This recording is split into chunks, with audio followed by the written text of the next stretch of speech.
Oke,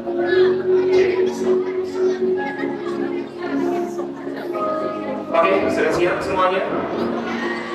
Baik, bismillahirrahmanirrahim. Sebelum ditertibkan, saya mau buat kontrak dulu. Yang pertama yang cowok-cowok maju ke depan, sebelah sini. Geser maju. Yang ini boleh maju lagi. Maju. Tapi jangan terlalu dekat ke sana ya, makanya di kesini aja. Terus. Oke, yang laki-laki terus ke sini. Terus. Sampai monitor saya kelihatan ya. Terus. Tidak ada yang menyandar di belakang ya. Yang menyandar di belakang saya minta nanti duduknya di sini.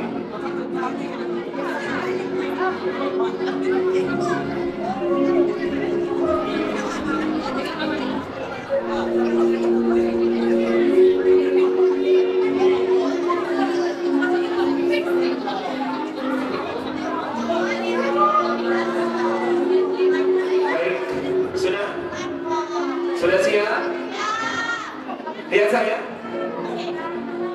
Kalau laser monitor saya menunjuk seseorang seperti ini, tandanya orang ini mengganggu menurut saya kepada teman yang lain.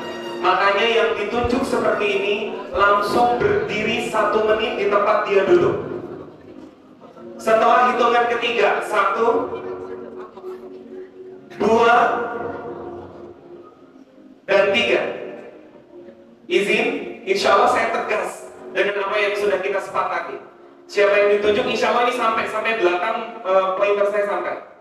Ya, siapa yang ditunjuk berarti menurut saya dia mengganggu sama yang lain dan harus berdiri di tempat dia duduk. Oke, deal? Siap? Siap semuanya? Baik, bismillahirrahmanirrahim. Assalamualaikum warahmatullahi wabarakatuh.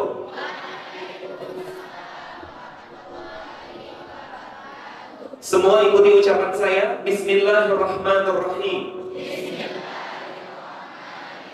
Alhamdulillahirabbil alamin.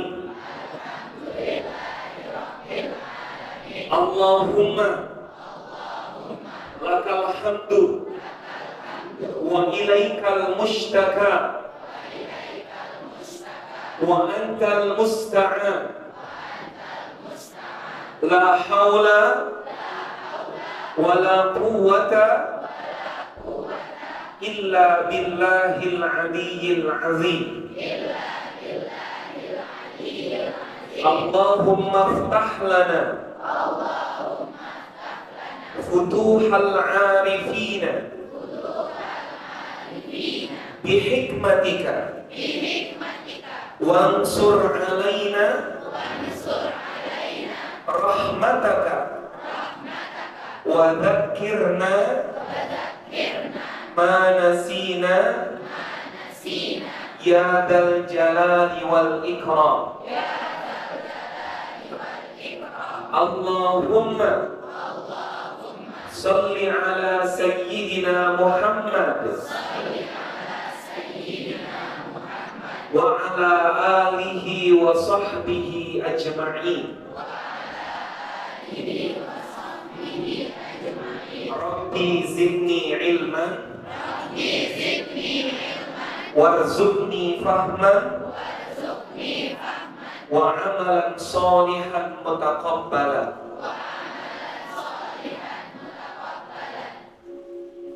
Saya minta tangan kanannya ke atas semua.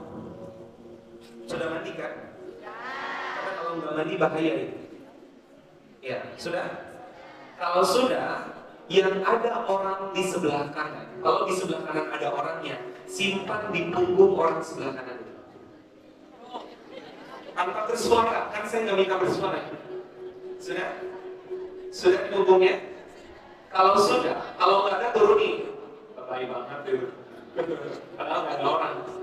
Kalau nggak ada diturunin. Kalau sudah, kalau ada di sebelah kanan, sambil pelan-pelan gerakan tangannya begini. Ikuti kata saya, kata-kata saya. Sahabatku, saudaraku, hari ini kita akan mengikuti acara motivasi menjadi pribadi yang sukses dan berkah.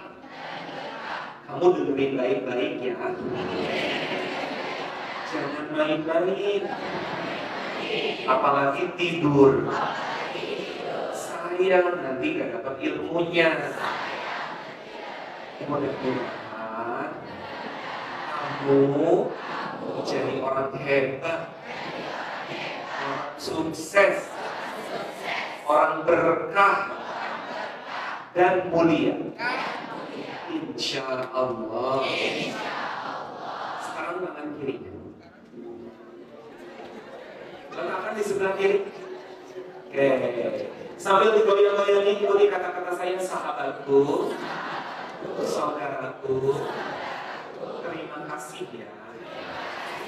Sudah diingatkan. Nanti kalau kamu lihat saya tidak mengikuti dengan maksimal, main-main atau tidur, tolong pokok saya ya. Mudah-mudahan kamu juga jadi orang hebat, soleh-solehah, bermanfaat bagi umat. Amin. Sudah saling mendoakan, seneng kan? Sekarang kita buat teman kita di sebelah kanan itu tersenyum. Tunggu dulu. Caranya begini. Caranya, kalau saya bilang 1, maka tangan kanan kamu usap sambil elus-elus sedikit bilang, hei orang baik.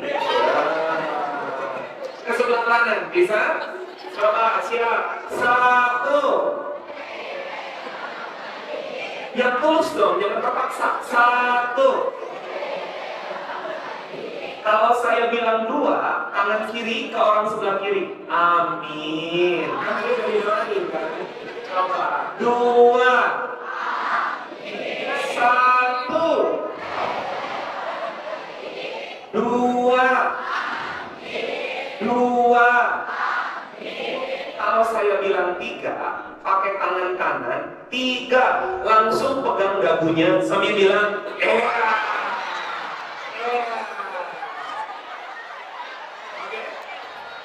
bisa? Pegang dagu orang sebelah kanan sambil bilang,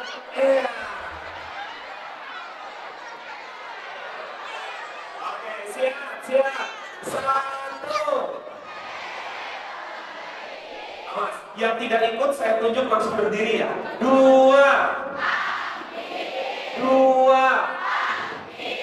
3.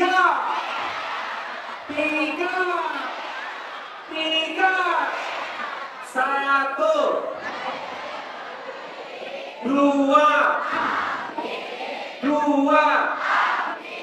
3.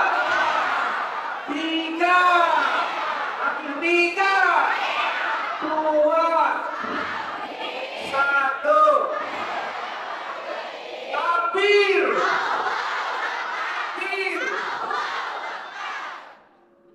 Innal hamdalillah nahmaduhu wa nasta'inuhu wa nastaghfiruh.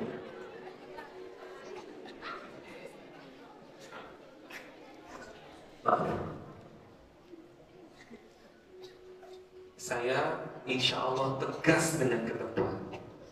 Ketika main, ayo kita main. Ketika semangat, ayo kita semangat. Ketika ngobrol, nanti saya beri benar-benar kesempatan kamu ngobrol. Benar, nanti ada sesi kamu ngobrol aja. Serius. Tapi tolong ikuti seperti yang sudah diskenariokan. Kita sudah telat lumayan lama.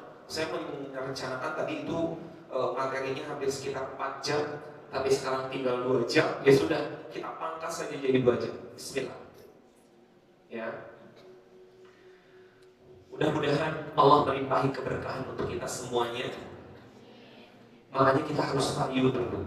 Karena yang membuat semangat, yang membuat termotivasi, yang membuat paham, itu bukan saya. Benar-benar hanya Allah yang bisa menghujamkan pemahaman. Betul-betul hanya Allah yang bisa membukakan hati sehingga seseorang bisa termotivasi untuk menjadi pribadi lebih baik. Saya cuma kurir, cuma marbot. Makanya kita rayu Allah dalam waktu 10 menit ini. Satu, kita baca Asmaul Husna dari hati terdalam kita. Dua, kita minta sama Allah, mudah-mudahan momentum hujan, momentum masjid, momentum kita bersama bermajlis di sini diturunkan keberkahan oleh Allah. Salah satu keberkahannya adalah hati terbuka menjadi pribadi yang lebih baik. Yuk, bismillah, kita mulakan dengan baca Asmaul Husna. Dan saya minta baca dengan hati, dengan maksudnya baca dengan mempergunakan perasaan. Di lisannya keluarkan suaranya, di hatinya tetap rasakan. Matanya kalau belum hafal boleh lihat ke depan, karena teksnya ada di depan. Ya, lalu kemudian pikiran kita fokus untuk memuji Allah bersama-sama. Siap semuanya?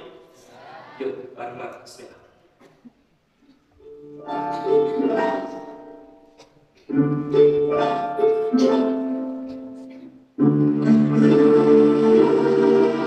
Ikuti ya, bareng-bareng.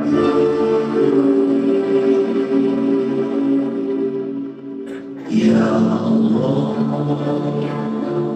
Ya Allah, Ya Allah, Ya Allah, La ilaha illallah. Yang belum hafal, lihat ke depan aja. Ya Allah, Ya Rahman, Ya Rahim, Ya Malik, Ya Kudus, Ya Salam, Ya Mu'min, Ya Muhaimin, Ya Aziz, Ya Jabbar, Ya Mutakabbir, Ya Gharib, Ya Barik, Ya Musawwir, Ya Ghaffar, Ya Qahhar, Ya Wahhab, Ya Razzaq, Ya Fattah, Ya Rahim, Ya Khabir, Ya Basir, Ya Ghafir, Ya Ghafir, Ya Mu'iz, Ya Muzir, Ya Sami', Ya Basir, Ya Hakam, Ya Nur, Ya Latif, Ya Rahim, Ya Halim, Ya Rahim, Ya Ghafur, Ya Shakur, Ya Ali, Ya Kabir, Ya Hafid, Ya Muqim, Ya Hasib, Ya Jamil, Ya Karim, Ya Latif, Ya Mutir, Ya Basir, Ya Hakim, Ya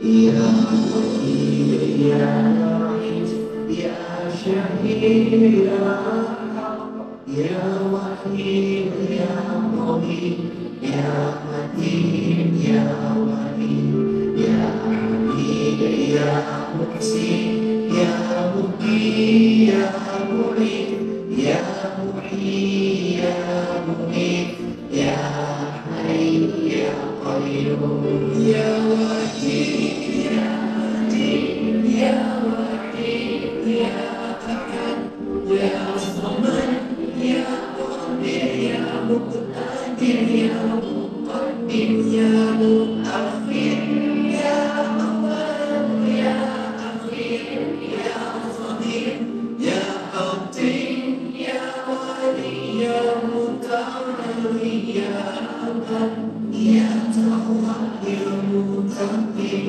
Ya Afu, Ya Rauf, Ya Malik al-Mulki, Ya Dzul Jalali wal Ikram, Ya Musi, Ya Jamil, Ya Ghani, Ya Mu'min, Ya Mani, Ya Allah, Ya Nafir, Ya Nur, Ya Qadir, Ya Baqi, Ya Waris, Ya Rashid, Ya Sabur, La ilaha illallah, La ilaha illallah, La ilaha illallah.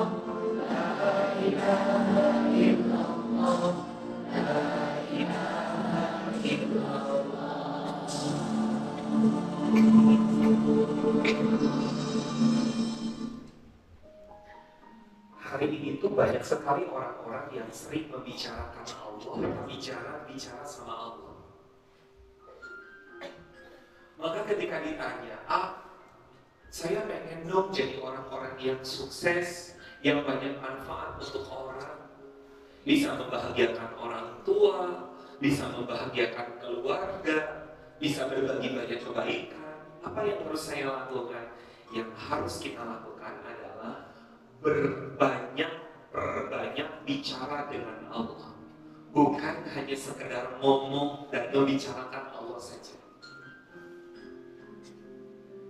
Namun sayangnya hari ini banyak di antara kita yang kehilangan rasa ketika bicara sama Allah. Sholat gak ada rasa apa-apa, berdoa gak ada rasa apa-apa. Padahal kata Allah, orang beriman itu idza dzukirallah wajilat qulubuhum. Orang beriman kalau berzikir, mengingat Allah lewat sholatnya, lewat doanya, lewat tilawah Qur'annya, atau lewat ibadah-ibadahnya, pasti berasa di hatinya, pasti ada rasa di hatinya. Wa idza tuliyat alaihim ayat zadathum iman. Apabila dibacakan ayat-ayat Al-Quran, ditunjukkan tanda-tanda kekuasaan Allah, itu biasanya bertambah keimanan. Saya kemarin sebelum ke Cirebon dan Tegal, saya dari Makassar dulu. Dari Makassar pulang sebentar ke sini. Pulang ke rumah saya di sini, dekat sini. Pulang 2 hari lalu berangkat lagi ke Tegal dan Cirebon. Di Makassar saya ketemu sama seseorang yang dia tak punya kaki. Umurnya kurang lebih sekitar 23 tahun. Namanya Hanif namanya.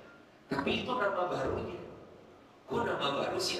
Iya, dia baru sekitar 7 bulan berpindah agama menjadi seorang mu'alaf, dari seorang Protestan menjadi seorang Muslim.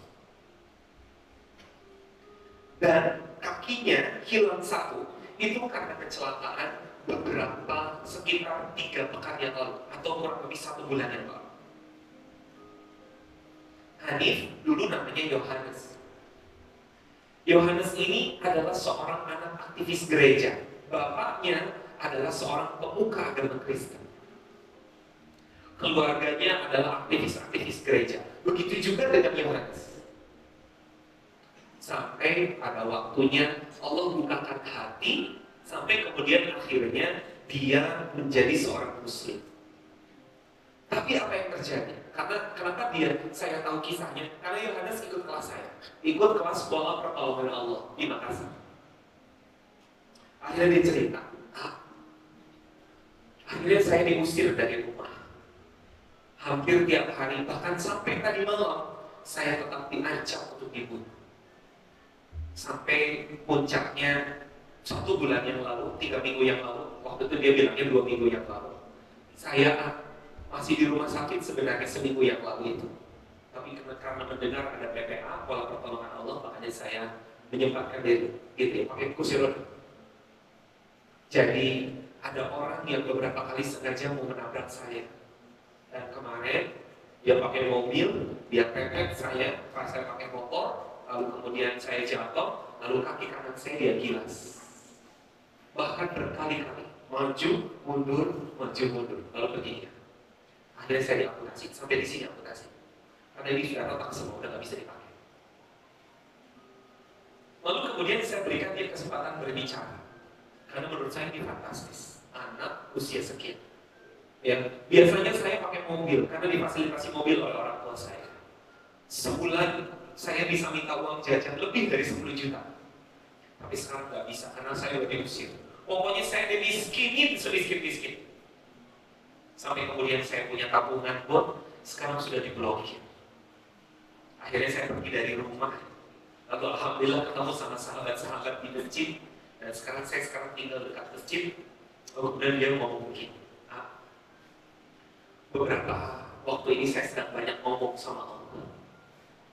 Ngomong apa tuh? Ada di kata saya. saya minta sama Allah, ya Rabb, ya Allah, Engkau boleh ambil apa saja yang pernah ada pada diri saya.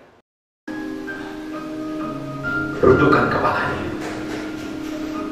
Mulakan dengan a'udzubillahi minasyaitonirrajim. Pelan-pelan saja. Bacakan Bismillahirrahmanirrahim. Bacakan Astagfirullahaladzim. Bacakan 3 kali Astagfirullah. Astagfirullah. Bacakan Alhamdulillah. Alhamdulillah Rabbil Alamin. Bacakan sholawat. Astagfirullah. Bacakan Alhamdulillah. Alhamdulillah Rabbil Alamin. Wa maulana Muhammad. Ya Nabi, salam alaika. Ya Rasul, salam alaika. Ya Habibi, salam alaika. Panggil Allah pelan-pelan 4 kali saja. Ya Allah, ya Rabb. Panggil. Ya Allah, ya Rabb. Ya Allah, ya Rabb. Ya Allah, ya Rabb. Ya Allah, ya Rabb. Ini hamba-Mu yang hina. Aku masih banyak dosa. Aku masih banyak kemaksiatan. Hamba mengaku di hadapan-Mu banyak sekali kewajiban yang sering hamba tinggalkan. Tapi hamba butuh kepada-Mu, ya Allah. Butuh pertolongan-Mu. Butuh petunjuk dan hidayah-Mu. Termasuk hari ini, hamba butuh sekali Engkau bukakan pintu-pintu hati-hati kami, agar kami terbuka, agar kami mendapatkan kami menjadi orang-orang yang lebih baik. Allah, kami butuh ampunan dari-Mu, ya Allah. Tolong ampuni dosa-dosa kami. Ampuni dosa orang tua kami, Allah. Tolong ampuni dosa bunda, ya Allah. Tolong ampuni dosa ayah, ya Allah. Kasih sayangi mereka sebagaimana mereka menyayangi kami ketika kami kecil. Allah, hari ini kami punya waktu sedikit untuk bisa kembali mempelajari kemahakuasaan-Mu, sampai kemudian terpatrikan dan terinstilkan di dalam hati. Hari ini kami memohon, zidna ilman nafi'an. Tolong tambahkan ilmu-ilmu yang bermanfaat buat kami. Warzuqna fahman wasi'an. Dan tolong, ya Allah, bukakan pemahaman-pemahaman yang luas untuk kami. Wa amalan sholihan mutaqabbal. Dan tolong, ya Allah, terima amal-amal baik. Ya Allah, tolong terima. Allah, ajarin kami, ya. Sentuh hati kami, ya. Kami pengen banget sehabis ini kami menjadi orang yang jauh lebih baik, jadi orang yang lebih dekat dengan-Mu. Allah, hujamkan,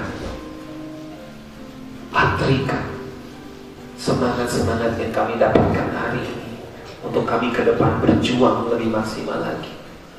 Rabbana syrah lana sudurana, lapangkan dada-dada kami.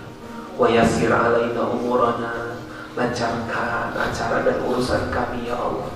Wahlul 'uqdatam min lisani yafqahu qawli yafqahu qawli. Sekarang silakan ngomong dalam hati masing-masing apa saja. Mau doain orang tua, mau ada yang sedang sakit, ingin minta disehatkan, apa saja. Silakan ngomong sama Allah. Bilang, ya Allah,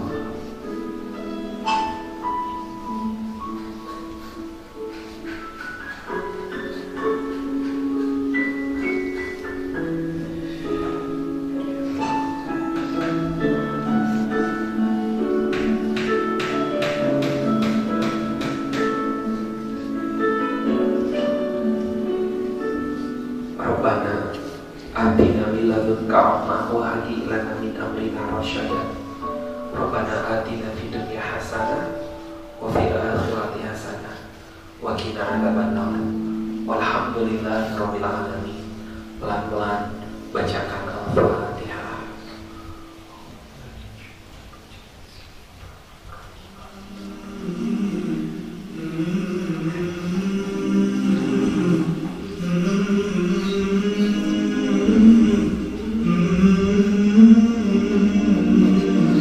Amin ya Allah ya Rabbal alamin.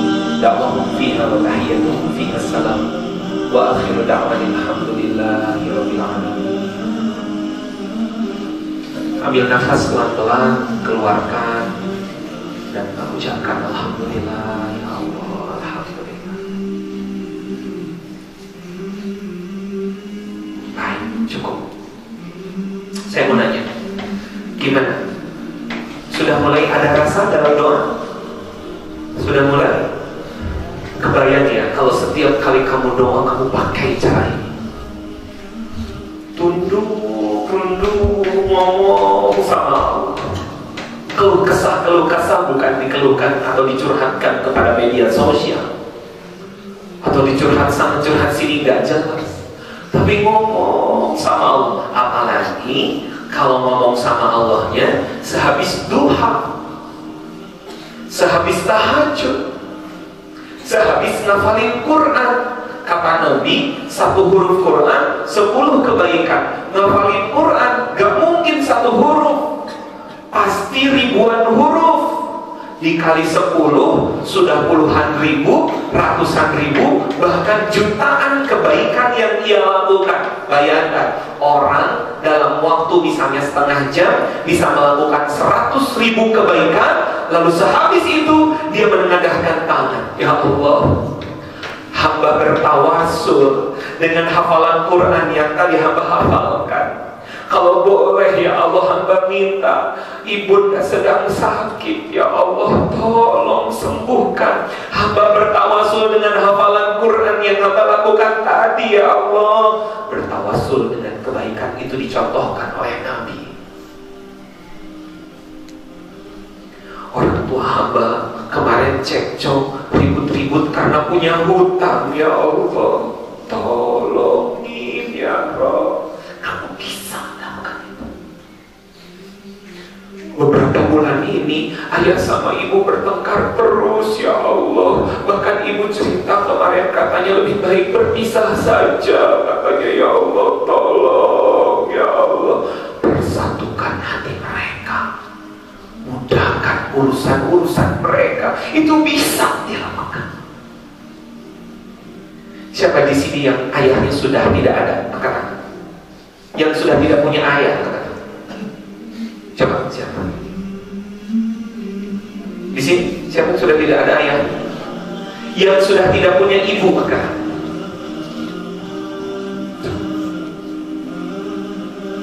Ya. Nah, dengarkan. Mungkin karena ayah dan ibu kita sekarang sudah tidak ada, kita nggak bisa ngirim makanan, ngirim minuman, ngajakin jalan-jalan, tapi kita masih bisa mengirimkan doa-doa terbaik dari kita. Kata Nabi, al-mautu yahtaju ila du'a. Orang-orang keluarga kita yang sudah meninggal membutuhkan doa-doa dari anak-anaknya, keturunan-keturunannya. Kal hayati yahtaju ilal aqli wasyurb. Seperti seorang yang masih hidup membutuhkan makanan dan minuman. Kalau lama kita tidak mendoakan mereka, jangan-jangan mereka sekarang sedang kehausan, kelaparan di alam barzakh.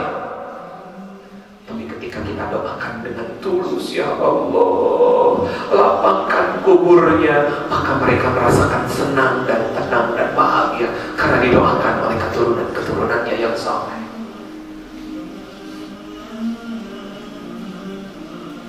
Nah, hari ini kita tidak terlalu banyak mikirin konsep. Gimana sih sukses itu? Kamu bisa lakukan ini setiap hari, maka selesai hidup. Tiap hari merendahkan hati sama Allah, minta tolong sama Allah. Setiap kali ba'da sholat duha, ba'da sholat zuhur, ba'da sholat asar, maghrib, isya, subuh, apalagi ba'da sholat tahajud, kamu meminta untuk ditunjukin jalannya sama Maaf, saya nanya, sehabis tadi ngerasa lebih lapang apa enggak? Pasti, orang beriman harus seperti itu. Kalau masih belum juga, kamu harus banyak beristighfar. Karena hatinya bisa jadi sudah dibalut dengan titik-titik hitam dosa-dosa yang dilakukan.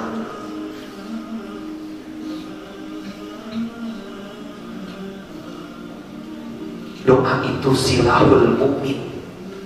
Doa itu senjata bagi orang muslim, senjata bagi kamu, senjata juga buat saya, senjata bagi semua orang muslim. Kita ini punya senjata yang sangat ampuh yang diberikan oleh Allah. Apa? Doa. Doa. Tapi kalau doa saja sudah tidak berasa, sudah tumpul, maka ini adalah alamat dari kebencanaan, alamat dari bermasalahnya hidup kita. Bahaya. Jangan dulu mikir konsep sukses A, B, C, D yang ribet-ribet lah, yang repot-repot. Walaupun nanti saya tawarkan, tapi waktunya saya tadi sudah tengok, sekarang sudah jam 18 lewat, sudah jam 11 lewat 18. Saya mau lihat dulu zuhurnya jam berapa, supaya beberapa menit sebelum zuhur kita sudah selesai, nggak selesai, pokoknya zuhur itu prioritas kita. 12 lewat 7 berarti maksimal jam 12 atau jam 11:45 atau 55 sudah selesai. Berarti tidak lama lagi. Makanya saya nggak bisa dulu semua slide yang saya tampilkan. Kenapa? Ya karena memang konsep kebanyakan, tapi hubungan kita dengan Allah bermasalah, jarang komunikasi dengan Allah. Ya, percuma.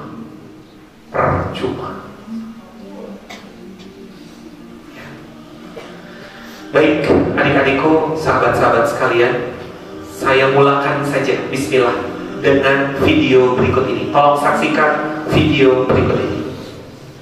Siapakah Insinyur Salah Atiani? Mengapa kematian beliau menggemparkan Kairo dengan pemakamannya yang dihadiri lebih dari 1,5 juta orang? Mari kita simak kisah dari Asosiasi Universitas Islam Mesir.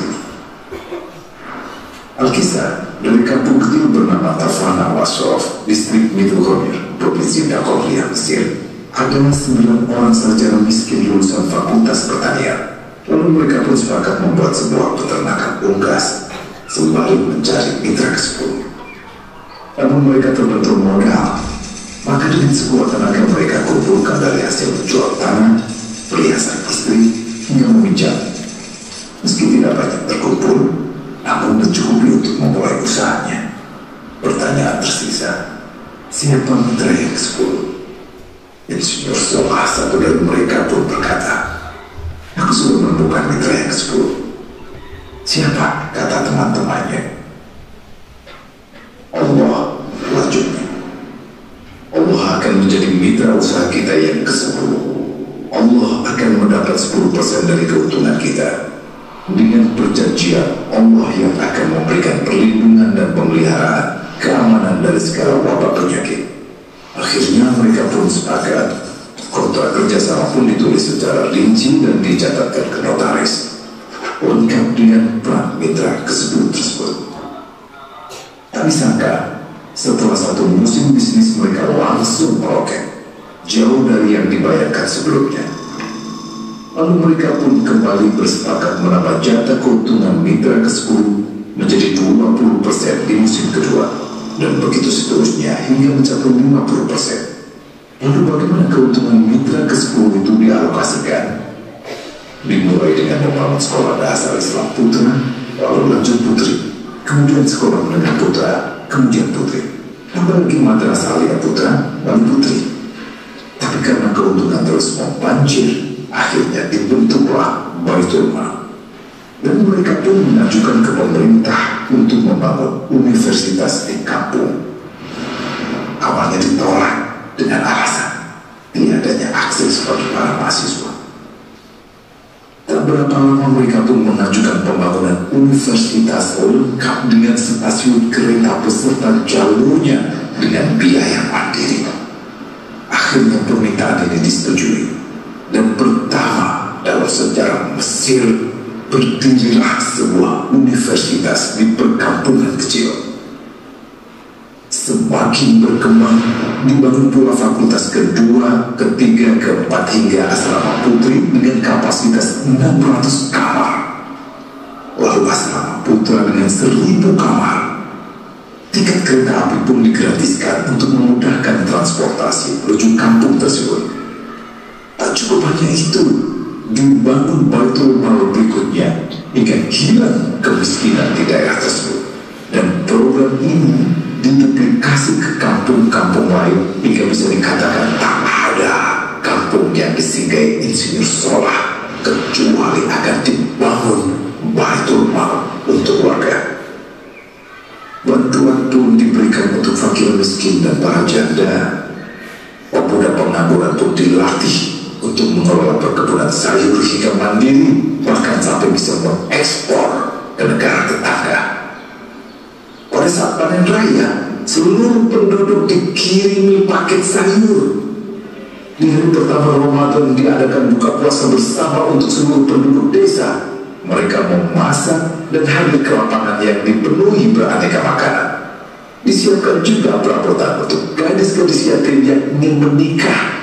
Dan ini semua merupakan sedikit dari banyaknya kebaikan yang dilakukan oleh Insinyur Solah. Hingga pada akhirnya disepakatilah keuntungan perusahaan 100% untuk Allah.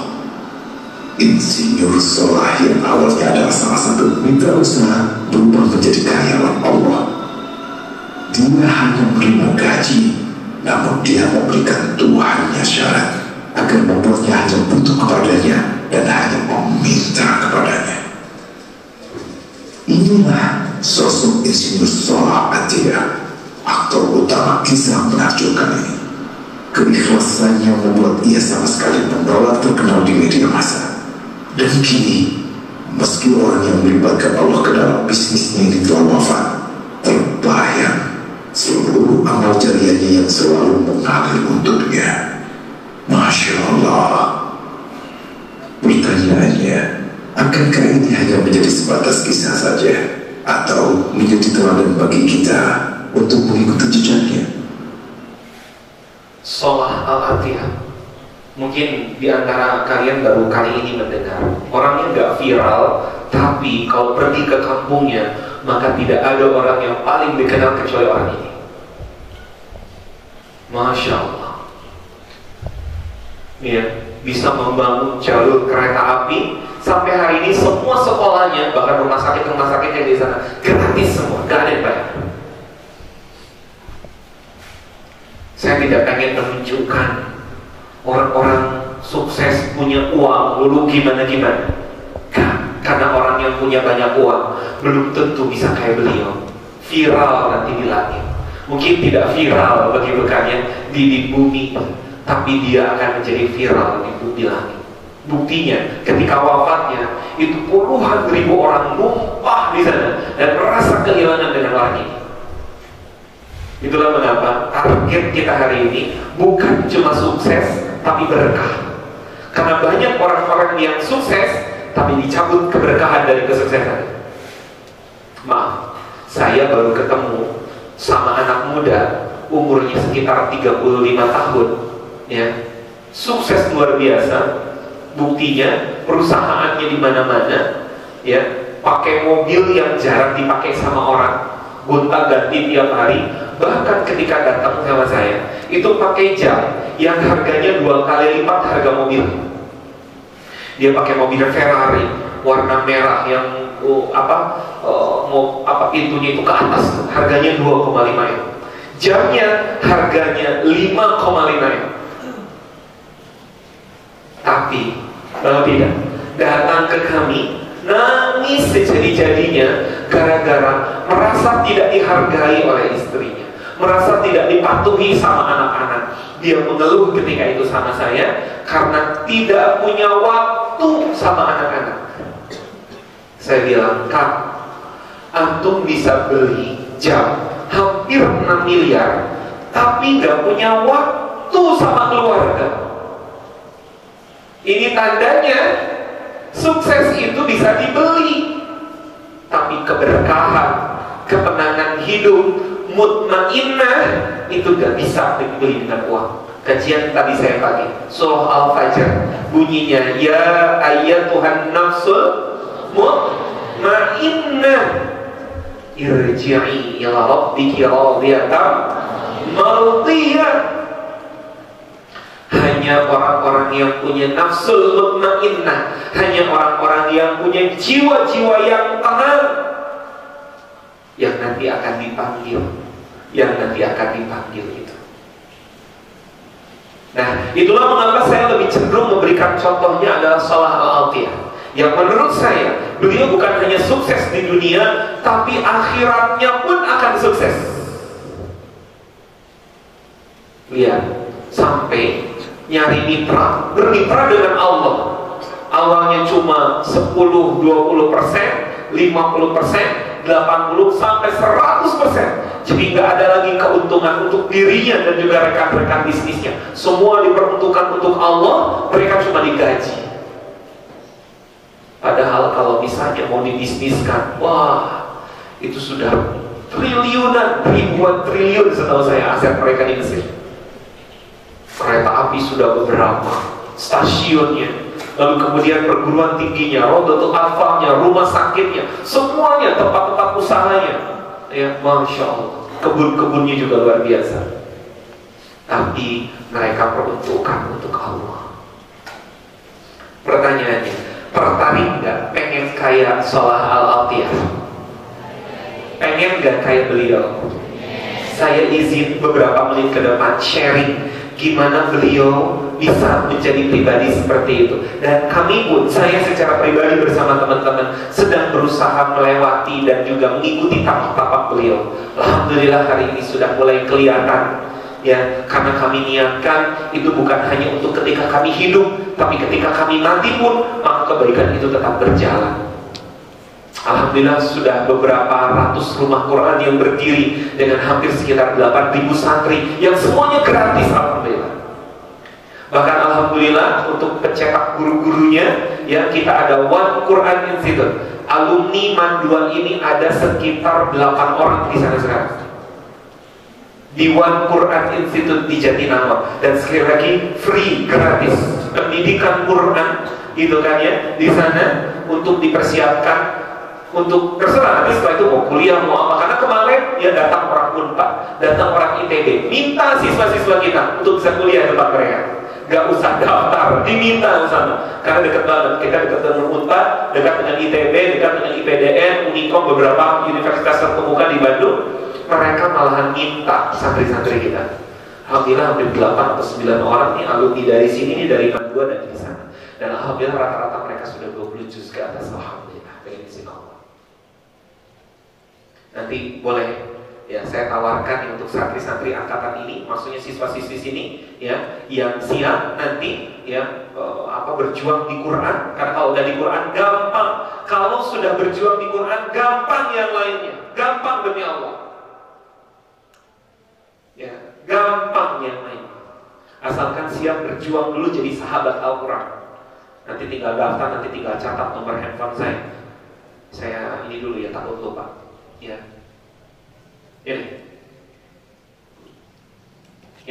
ini nomor handphone saya 081374012983. Catat nomor itu, hubungi saya mau daftar jadi mahasantri. Namanya mahasantri karena memang level mahasiswa. Mahasantri One Quran Institute. Kamu boleh buka dulu nanti di YouTube, di Instagram, di Facebook, di mana-mana silakan buka One Quran Institute.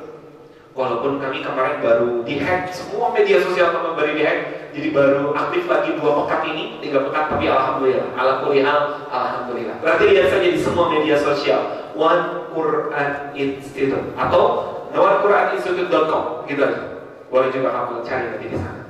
Ya, baik. Sudah ya, di sini kita nggak lama-lama.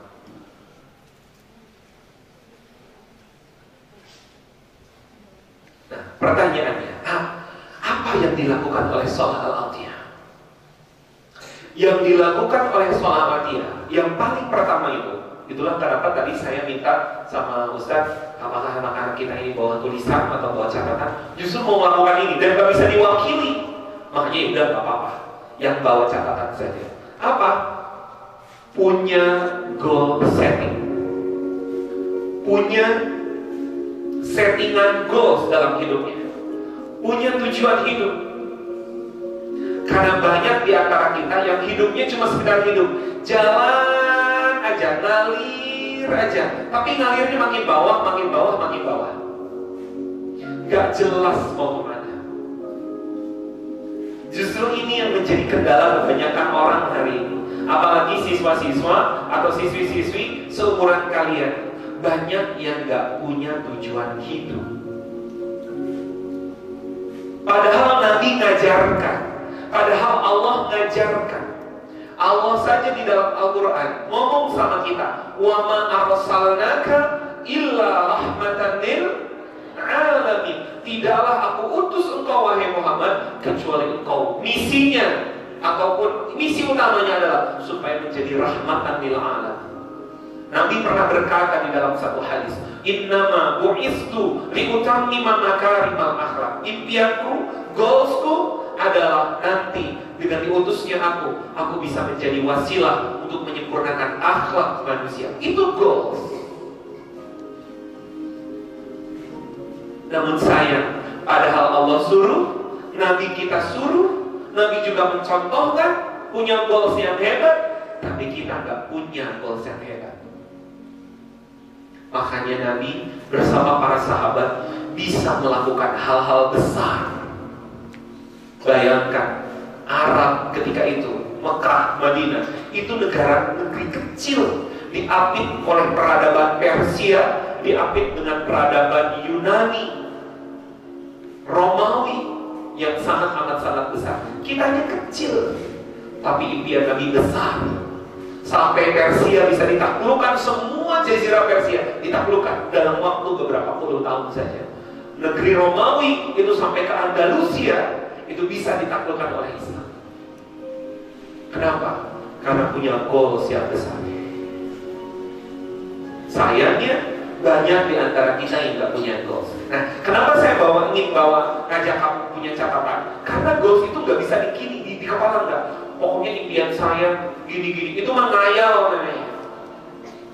Goals itu harus dicatat, ya, dicatat, ditempel. Bahkan kita cascading. Saya untuk sampai ke sini, saya insya Allah butuh waktu sekian. Di tahun ini untuk sampai ke sana saya gini. Saya begitu. Seharusnya seperti itu. Seharusnya begitu. Ya. Nah, walaupun kamu nggak bawa catatan, tapi mudah-mudahan setelah ini kamu catat. Tapi yang bawa catatan, siap-siap. Saya akan pandu kamu. Ya, saya akan pandu punya impian. Karena saya dulu ketika kecil sebesar-besar kamu, saya pun dipandu untuk membuat goals. Dan Masya Allah, ekspektasi yang di goal itu terlampaui jauh sekali. Gak pernah ngira bisa tiap pekan jalan-jalan ke sana kemari. Gak pernah saya. Ya, gak pernah ngira diizinkan Allah untuk bicara di sana, di sini, gak pernah ngira. Gak pernah ngira Allah titipin santri hampir 10 ribuan, baik yang offline ataupun yang online. Gak pernah ngira. Gak pernah ngira Allah titipin rumah-rumah Quran. Kenapa Allah titipin? Karena bukan punya saya, punya Allah. Nanti saya mati, itu tetap berjalan. Itulah kenapa tidak terlalu menempel sama figurnya, tetapi nempel sama sistemnya. Karena pengennya kalau mati itu tetap berjalan. Ya. Lalu kemudian ada gerakan-gerakan yang lain yang mudah-mudahan sekalipun mati nanti gerakannya akan tetap berjalan. Gak pernah mengira sampai hari ini. Saya dulu merantau dari Bandung ke Bukit Tinggi, saking tidak punyanya, sempat tidak pernah pulang selama 18 tahun. Siapa di sini yang gak pernah pulang selama 18 tahun ke rumahnya? Kata. Gak ada kan? Saya angkat tangan karena saya orangnya. Saya pernah gak pulang 18 tahun. Dari tahun 2003 sampai 2020 berapa? Sampai 2018, 19, saya lupa ya. Gak pulang ke rumah.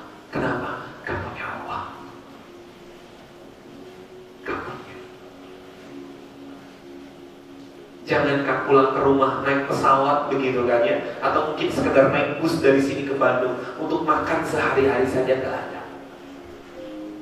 Tapi tekadnya pengen tetap kuliah, pengen tetap belajar.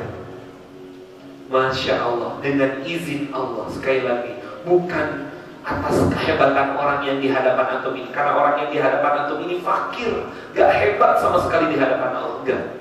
Hari ini saya katakan, saya bisa pulang setiap pekan sekali. Dan uniknya, pulangnya gak ngeluarin duit seperak. Jalan-jalan ya ke seluruh Indonesia, bahkan nanti ada kegiatan ke Brunei, ada ke Malaysia, ada ke Thailand, ada ke Singapura. Bener-bener pure diongkosin sama Allah. Nanti disiapkan penginapan hotel terbaik oleh Allah. Pulangnya sudah bawa oleh-oleh yang luar biasa. Kemarin saya bawa oleh-oleh 2 kardus dari Cirebon dan Tegal. Banyak banget. Datang aja ke rumah saya, masih banyak sekarang. Banyak banget. Dan tadi pagi itu, cing, masuk ke rekeningnya. Ini ucapan terima kasih kami karena kemarin sudah mengisi kegiatan ini. Yang dulu saya nyari uang segitu, saya harus kerja 6 bulan. Adik-adikku, habiskan jatah gagal ketika kamu muda. Karena setiap orang kita ini punya jatah gagal masing-masing. Habisin selagi muda, jangan tunda-tunda sampai tua. Ketika itu sudah habis, maka kamu akan mendapatkan putaran-putaran roda yang lebih baik. Dulu pengen banget umroh, ngajakin orang tua. Sekarang insya Allah ya, besok saya mulai nih. Desember saya berangkat, Januari saya berangkat, Februari saya berangkat, sampai Maret terus berangkat ya bulan. Bisa ngajakin ayah, ngajakin istri, ngajakin, saya sudah tidak punya ibu ya, ngajakin kakak, ngajakin adik, ngajakin siapa. Gampang bagi Allah, gak mengeluarkan dana seperak pun, malahan justru kita dikasih sama Allah. Gampang. Allah. Kapan itu? Kapan itu bisa gampang? Ketika barusan bahasanya sholah alafiyah, ketika kita sudah menjadi karyawan-karyawannya Allah. Maka karena kita karyawannya Allah, berarti yang memfasilitasi adalah Allah. Dan karyawan Allah yang paling pertama, dia punya goal. Punya goal.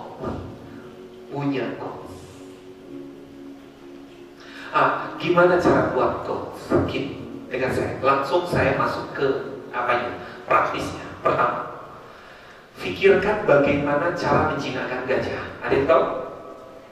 Cara menjinakkan gajah itu caranya dengan diberi makan dan makanannya dikasih bius. Iya.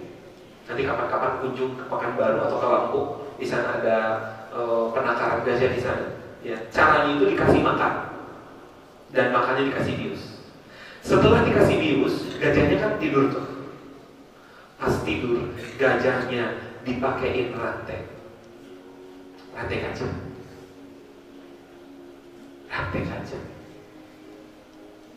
Lalu kemudian setelah beberapa saat hilang efek biusnya, bangun dia. Ketika bangun dia meronta-ronta, pengen kabur, pengen lari, tapi udah gak bisa karena sudah dipakaikan rantai. Teriak-teriak, sampai dia lelah. Ketika lelah dia duduk. Ketika gajah itu duduk, datanglah pemandunya atau pawangnya, ya, datang ke sana sambil membawa makanan dan minuman. Ceritanya jadi pahlawan. Makan, minum pelan-pelan. Dia makan, dia minum, seneng. Bangkit lagi tenaganya, berdiri lagi, meronta-ronta lagi. Tapi pengawasnya tetap ada di sana, pawangnya. Lalu sudah lelah, duduk lagi, pawangnya datang lagi. Ya, gajah itu sekali lihat orang bisa merekam sampai 60 tahun. Jadi kalau kita pernah dilihat sama dia, lalu kemudian kita hilang 30 tahun, ketemu lagi sama dia kasih ingat kita. Itu gajah. Gajah itu binatang yang sangat cerdas. Ya, apalagi si pawang itu datang ketika gajah kesulitan, selalu sakit, datang. Minum, terus. Timbul lagi tenaganya. Oh, begitulah seharian. Sampai kemudian instingnya bekerja.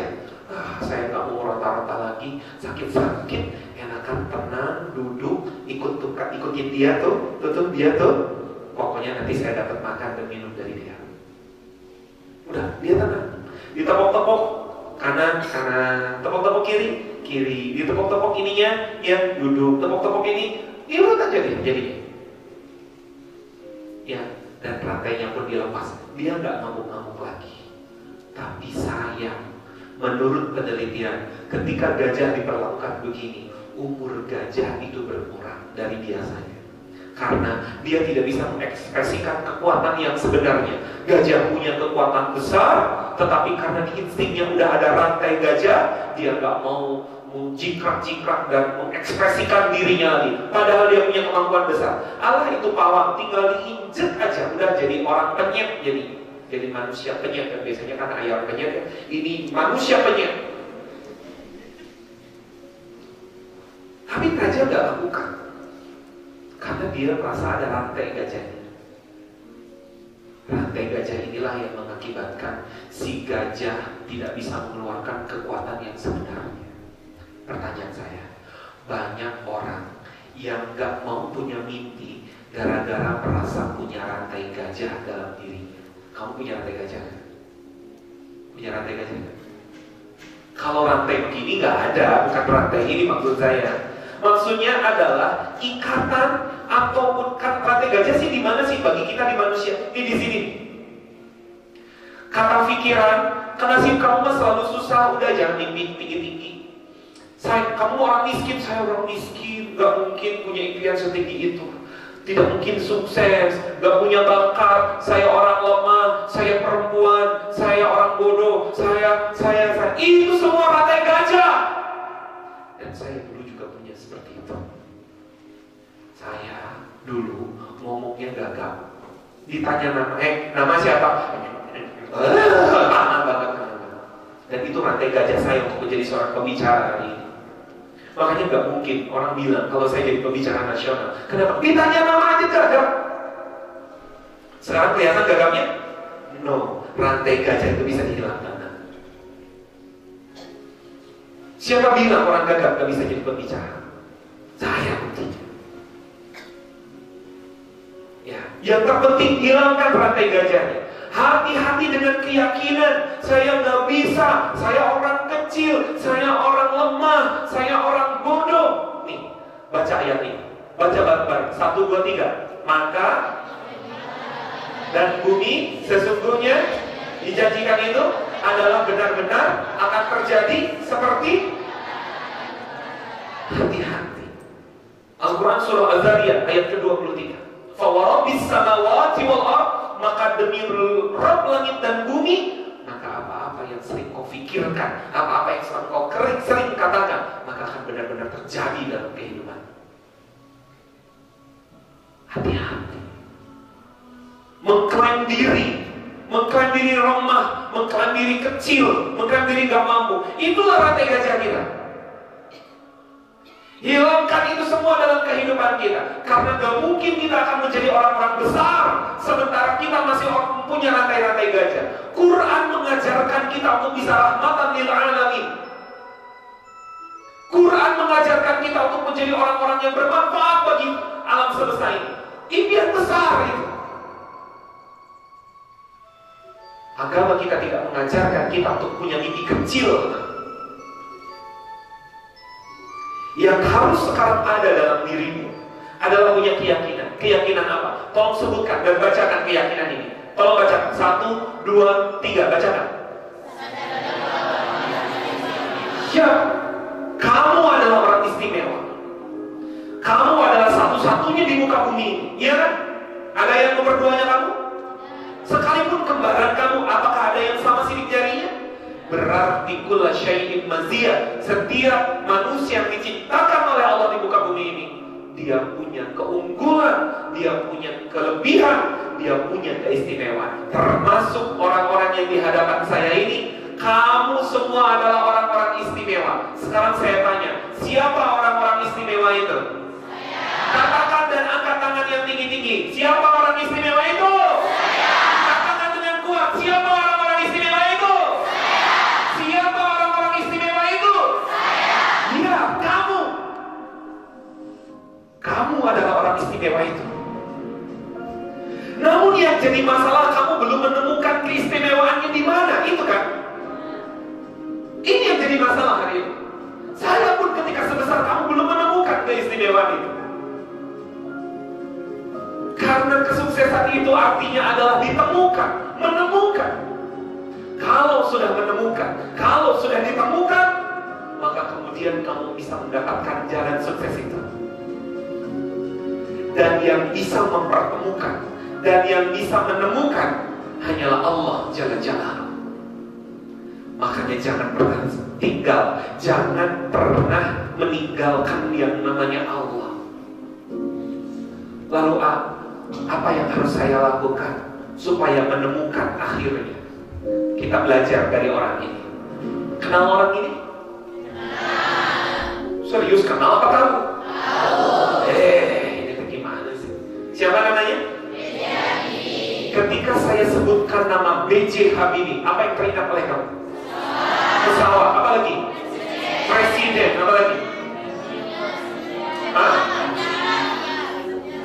Apa? Setia, nama film di berarti ini. Apa lagi? Wah, banyak, jenius dan segala sesuatu. Banyak sekali. Padahal kamu nanti kapan-kapan baca buku biografi. Dulu Habibie ketika kecil sering dipanggil kurcaci sama teman-temannya. Hei kurcaci, kenapa sering dipanggil kurcaci? Karena ketika kecil, ya memang sampai dewasa juga pendek. Ya kecil, pendek, kurus, hitam, hidup lagi. Dulu dia begitu, iya ditulis dalam buku biografi begitu. Saya ngulang perkataan beliau aja. Ya, dipanggil kurcaci. Tapi Habibie bilang sama kawan-kawan yang mencacinya, hei kawan-kawan, kalian boleh panggil aku kurcaci, tapi aku tidak akan menjadikan itu rantai gajah, malahan aku akan jadikan kekuatan. Apa kekuatannya? Ingat, kurcaci itu makhluk cerdas, dan aku akan tunjukkan kecerdasanku dengan karya-karyaku kepada kalian. Lihat, jadinya orang seperti ini. Kamu kenal orang ini? Siapa namanya? Tukul Arwana. Ketika kecil, dia sering dipanggil Mea, M-E-A, muka ekor ayam. Iya betul. Kenapa? Katanya bagian sininya kayak mirip ekor ayam katanya. Lalu Tukul bilang sama orang-orang yang suka ngomong muka ekor ayam, terserah kalian, boleh kalian menghina saya muka ekor ayam. Mungkin karena lihat muka saya jelek, tidak segagah dan tidak secantik kalian. Tapi suatu hari saya akan buktikan dari muka ekor ayam ini ya akan keluar telur, dan telurnya terbuat dari emas, kata Tukul. Dan dibuktikan dari sejak tahun 2017, 2018, 19 ya sampai sebelum pandemi, Tukul Arwana menjadi seorang presenter talk show termahal di Indonesia. Kamu tahu nggak bayarannya? Saya pernah nyewa beliau untuk mengadakan motivasi bisnis. Ya, 1 jam itu minimal bayarannya 60 juta. Kamu nyari uang 60 juta berapa jam? Jangan-jangan 2000 jam. Ya, berarti kalau untuk cari 600 juta sehari, tinggal syuting berapa jam? Tinggal syuting 10 jam, selesai 600 juta sehari. Makanya bisnis kos-kosannya, wah di mana-mana beli. Keren. Bisnis bisnis restorannya di mana-mana luar biasa. Tapi pesantrennya juga di mana-mana, keren. Anak-anakku, sahabat-sahabat sekalian, yang paling pertama, kalau kamu pengen punya impian hebat, lepaskan rantai gajah itu dulu. Biarkan orang menghina apa saja. Jadikan hinaan-hinaan orang kepada kamu menjadi motivasi. Ambil sisi-sisi baiknya dari hinaan orang itu. Mungkin kamu di sini ada yang suka dipanggil gajah karena mungkin badannya lebih gede dari yang lain. Katakan terima kasih, terima kasih. Oh iya gajah, oh iya gajah, terima kasih. Mau ada di bawah gajah, terima kasih. Karena yang setia. Karena gajah binatang yang hebat, cerdas. Makanya ada lagu judulnya Gajah. Waktu kecil dulu mereka menertawakan, mereka panggilku gajah. Ku marah ketika itu Tulus. Tulus kan anak SMA 2 kan, anak SMA 2 Bukit Tinggi kan. Iya, Tulus itu anak SMA 2 Bukit Tinggi. Dulunya gede, besar, sering dipanggil gajah. Woi gajah, biar. Ya, dulu waktu kecil dia marah, tapi sekarang dia bersyukur melalui lagunya. Kau doakan aku punya otak cerdas, aku harus tangguh bila jatuh gajah lain membantu. Makanya dia menjadi salah satu lulusan arsitek terbaik di ITB. Jadi timnya Pak Ridwan Kamil beliau. Banyak sekali bangunan-bangunan di Jawa Barat itu hasil karya tangannya.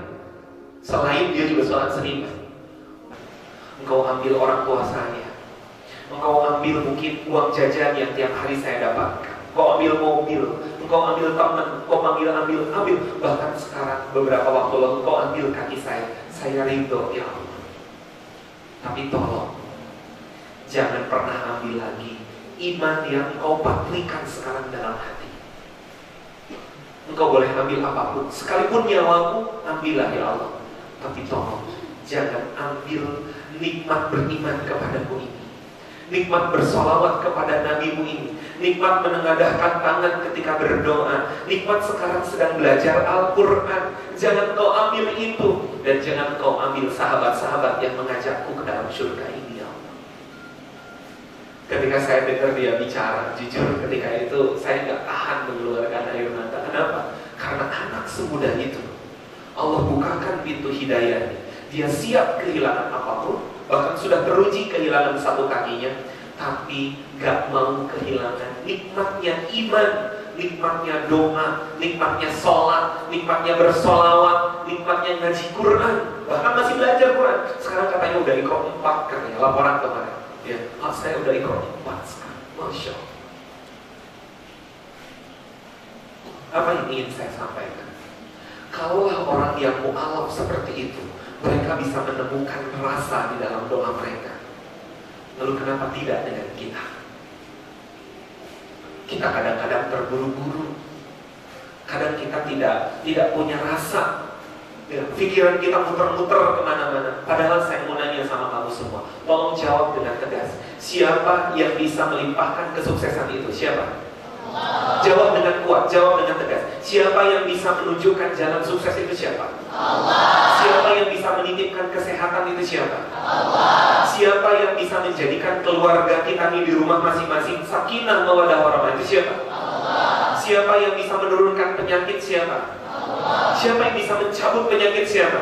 Allah. Nanti kamu akan ujian nasional. Siapa yang bisa melancarkan dan mensukseskan kamu ujian? Siapa? Allah. Siapa yang bisa membuat gagalnya? Siapa?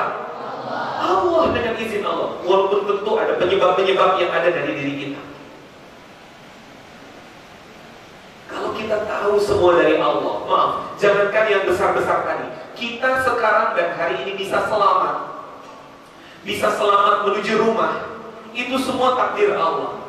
Siapa di sini yang bisa jamin nanti pulang ke rumah bisa ketemu sama ayah dengan ibu? Siapa yang bisa jamin? Angkat tangan. Ada? Ada? Gak ada yang bisa jamin. Nah, saya pernah merasakan pergi sekolah, lalu ketika mau pulang di rumah sudah rame-rame. Padahal ketika pergi sekolah, saya masih mencium tangannya, saya masih memeluknya, saya masih makan makanan kesukaan saya yang beliau buatkan pagi-pagi. Ternyata malam-malamnya saya pulang sudah dalam keadaan terbujur kaku di rumah, digoyang-goyang, gak bisa diajak ngobrol lagi. Ketika saya cium tangannya, dingin tangannya karena sudah tidak ada lagi darah yang mengalir. Saya pernah merasakan itu. Dan suatu hari saya yakin kamu pun akan mengalami itu. Pasti, kalau tidak beliau atau orang tua kita yang duluan, bisa jadi kita yang duluan. Gak ada yang bisa jamin. Demi Allah gak ada yang bisa jamin. Nah, yang hari ini mesti dibawa ketika keluar dari sini, ya, adalah bagaimana kita bisa mengakses lagi rajin ngomong sama Allah. Karena kita ini banyak membicarakan tentangnya, tapi jarang berbicara dengan. Nah, adik-adikku, yuk, sekarang kita perbaiki 3 hal. Dengan singkat, kita perbaiki 3 hal. Untuk apa? Untuk lebih berasanya nikmat doa kita. Karena kalau sudah berasa doa, berasa sholat, berasa Quran, berasa zikir, berasa sholawat, itu nikmat sekali hidup kita.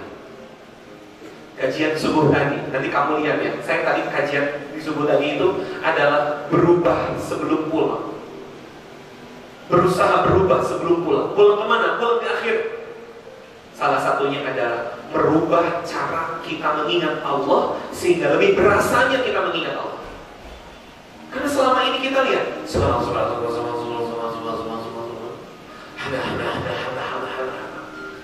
kalau Allah bisa, maksudnya kalau Allah seandainya saja langsung ngomong sama kita, bisa jadi Allah tuh ngomong, kamu tuh lagi ngapain, hamba? Lagi ngapain? Kamu lagi mengingatku, begitu caranya. Lagi kata Allah, amin, amin, amin. Seandainya saja kemudian Allah menegur kita, kamu lagi ngomong sama aku, kamu lagi minta sama aku, kata Allah. Begitu kamu cara minta kepadaku. Hari ini, di sesi 1 ini, ya, sebelum ke yang lain-lain yang besar-besar, ini dulu. Kamu dapatkan ini, kamu kuasai ini. Lihat banyak keajaiban yang terjadi. Apa? Memiliki rasa setiap kali kita berdoa, setiap kali kita sholat, setiap kali kita zikir, setiap kali kita sholat. Bagaimana caranya? Ibnu Qayyim al-Zawjiyah pernah menyampaikan, untuk kembalinya rasa di dalam doa kita, ada 2 hal yang harus didatangkan. 1, datangkan dan hadirkan rasa hina dalam setiap tengadahan tangan kita. Rasa apa? Ucapkan sekali lagi. Ulangi sekali lagi. Rasa hina. Rasa hina di hadapan siapa? Di hadapan Allah. Siapa di sini yang merasa nggak pernah punya dosa? Katakan. Kita semua pernah berdosa. Tapi apakah kita berdosa lalu kemudian nikmat-nikmat yang Allah berikan dihentikan? Dosa lalu berhenti udara yang bisa kita hirup. Berhenti begitu atau tidak? Jadi kalau begitu, Allah tetap ngasih nikmat sama kita, sementara Allah juga tahu kita ini banyak dosa. Maaf, tolong sampaikan dengan jujur. Sekarang hari apa? Kamis. Dari Kamis kemarin, minggu yang lalu, pekan yang lalu, sampai Kamis ini, tolong angkat tangan dengan jujur. Mudah-mudahan Allah ampun. Siapa di antara antum semua yang hadir ini, dari Kamis kemarin sampai Kamis ini, yang sengaja, tidak sengaja, lupa atau bagaimanapun itu, yang ada meninggalkan sholat 5 waktu sekalipun 1 kali? Angkat tangan. Dan yang angkat tangan dengan jujur, saya berdoa mudah-mudahan Allah ampuni dosa-dosanya. Angkat tangan. Lebih tinggi lagi, saya nggak bisa lihat. Turun. Saya susah ngitungnya, Bu. Tadinya mau saya hitung, Ustaz. Tapi kalau begini gimana ngitungnya? Ini deh, yang dari Kamis kemarin sampai Kamis ini, ya, tidak ada satupun sholat wajib yang ditinggalkan. Tolong angkat tangan. 3, 4. Yang tinggi, akhwat. Di sini ada 4.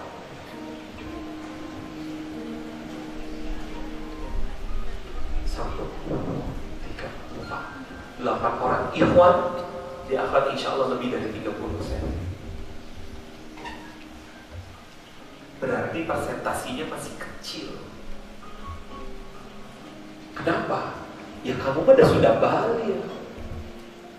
Bukan lagi orang-orang yang punya negosiasi untuk tidak mendirikan sholat. Tapi ketika tadi ditanya, 1 kali saja dalam 1 pekan ini ada, berarti pekan sebelumnya, bulan sebelumnya, tahun sebelumnya. Pertanyaan saya, Allah tahu nggak kamu meninggalkan sholat? Allah tahu. Pertanyaan saya, orang tuamu di rumah masih sehat? Sehat? Bisa nggak Allah membuat sakit orang tuamu di rumah? Bisa.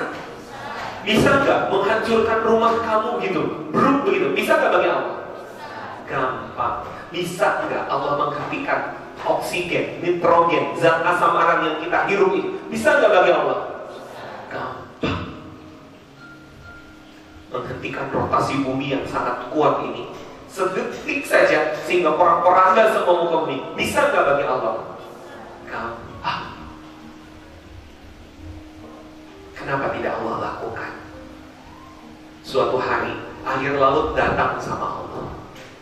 Ya Allah, aku marah melihat makhluk-makhlukmu yang namanya manusia. Kenapa laut? Kenapa? Mereka itu tega-teganya meninggalkan perintahmu dan melakukan maksiat kepadamu, sementara mereka minum dari airmu, bernafas dari udaramu, bahkan memanfaatkan ikan-ikan yang ada di dalam diriku, dan itu semua adalah milikmu.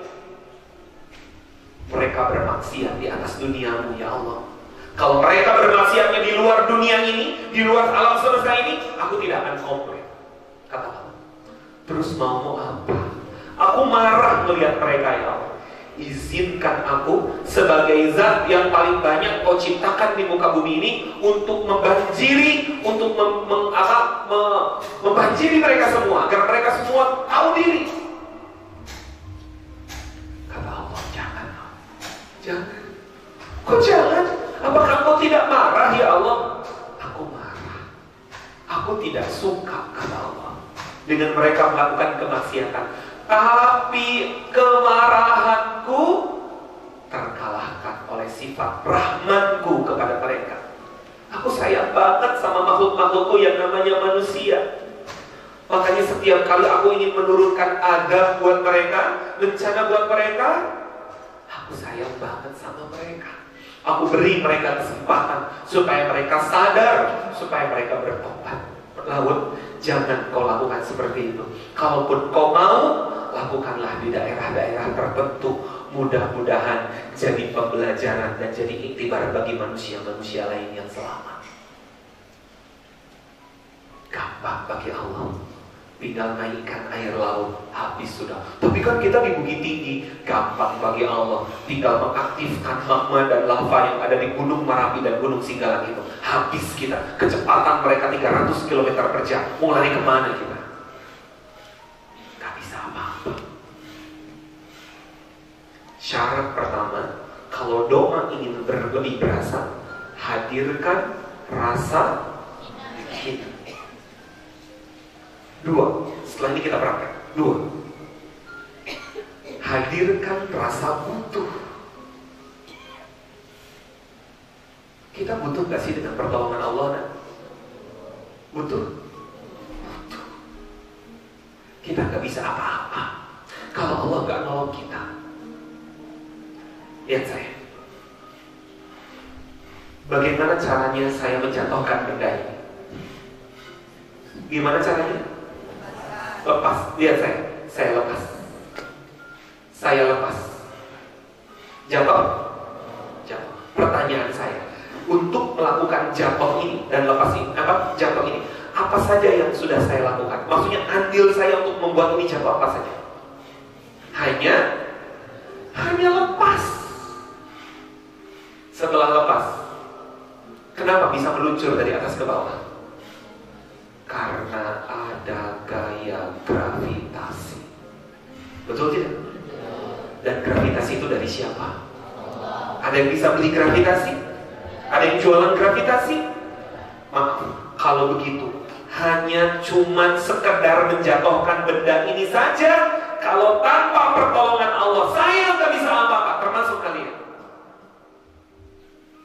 Apalagi melakukan hal besar. Di sini siapa yang ingin jadi orang-orang sukses? Angkat tangan. Katakan saya, ulangi lagi. Siapa di sini yang pengen jadi orang-orang sukses? Siapa di sini yang pengen jadi para penghafal Quran? Siapa di sini yang ingin jadi orang-orang hebat? Kurang cepat, kurang semangat. Ini malaikat lagi nyatet nih, ya. Ini kita lagi di majelis. Siapa yang pengen jadi orang-orang bermanfaat?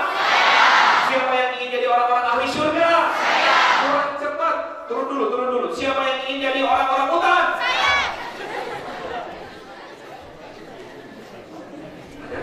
Ini jadi orang tadi nih. Ini pasti pikirannya kemana-mana nih melayangnya nih. Siapa lagi? Saya tanya, siapa yang pengen jadi orang-orang yang bermanfaat? Bener.